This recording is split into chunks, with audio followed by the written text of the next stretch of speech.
Hey, what's going on? I'm Matt O'Leary back with another video, and today I'll be talking about two later round draft picks of the New York Jets and if they have a chance to start.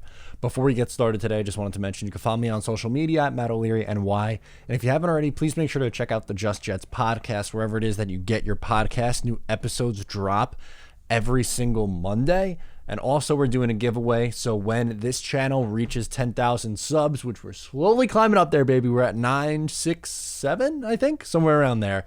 When it reaches 10,000 subs, I am giving away a Zach Wilson jersey and 2 packages from our sponsors over at Manscaped. So all you got to do, subscribe to this channel, subscribe to the Just Jets Clips channel, comment done when you've done that and you're entered. And I'm going to go through, pick 3 random comments and give away 3 different packages. So hopefully you win. All right, today we're focusing on 2 corners that the New York Jets selected: Jason Pinnock, who was taken in the 5th round, pick 172, and Brandin Echols, who was taken in round 6, pick 201. We will start with Pinnock and work our way down to Echols. And I don't really have super high expectations for either of these guys, especially in year 1. Spoiler alert. But I will say this: cornerback 2 seems wide open. And why that seems to be the case is because Bryce Hall seems like the only legitimate outside starting corner that they have right now. And you would imagine that Bless Hall, maybe Pinnock, Echols, Isaiah Dunn, one of those young guys is probably going to get the starting job on the other side, unless they add a veteran, which seems pretty unlikely at the moment. So let's talk about the 5th rounder first. Fortunately, he gives up a ton of big plays. He's given up 5 touchdowns in each of the last 3 years. Not 5 total, but 5 in 2020, 19, 18, and 2020 is his first year as a true starter.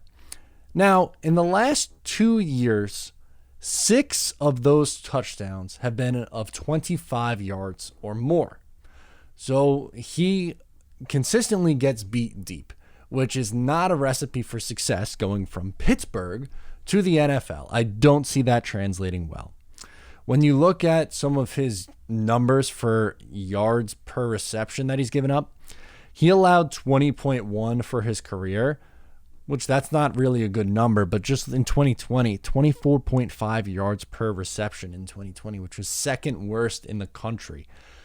That's not good. That's really not good. Now, to his credit, he has good size. His 2019 year was okay. I thought 2020 was, while he had more playing time, I don't necessarily love what he did in 2020.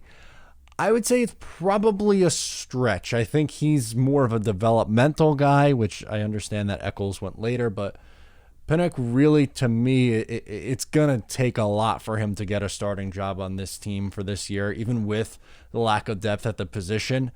I would find it very shocking if he was starting week 1. Now for Brandin Echols, who was taken in round 6 at pick 201, he's much smaller in size. Only 5'10" and just 179 pounds. He's small. 88.7% of his snaps were spent in zone. So that fits the Robert Saleh system. I'll give him that. Numbers looked okay in 2019. In 2020, took a little bit of a step back in coverage, but here's something that you can chew on. This is per Michael Nani of Jets X Factor. Since the beginning of the Combine era, 2000, which is the 2000 draft, Echols is the only cornerback on record to register a sub 4.35 40, a vertical leap of 42 plus inches, and a broad jump of 135 inches. So he's a very, very good athlete, which is on par for what the Jets and Joe Douglas and Robert Saleh have done really this year and what Douglas did last year as well. He's going for athletes, but maybe if you look at his size, I guess he could be a move guy to slot. Like, I don't know if I see him starting on the outside. I'd be really surprised.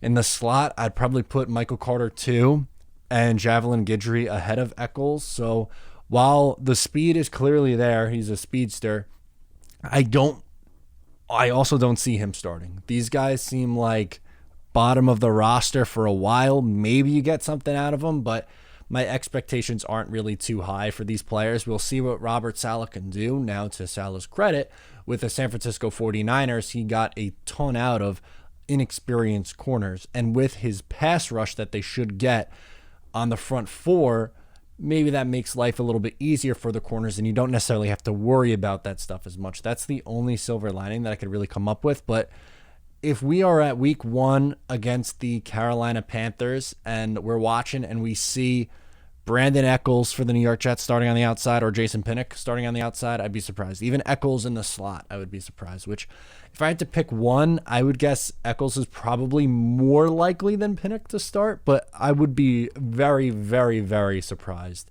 if either of them are starting for this New York Jets team at all in 2021. In fact, I think Dunn, who was an undrafted free agent, has a much better chance to start over these two. They paid him a bunch of money for an undrafted free agent corner to come in here, and I think he's absolutely someone who probably should have been drafted.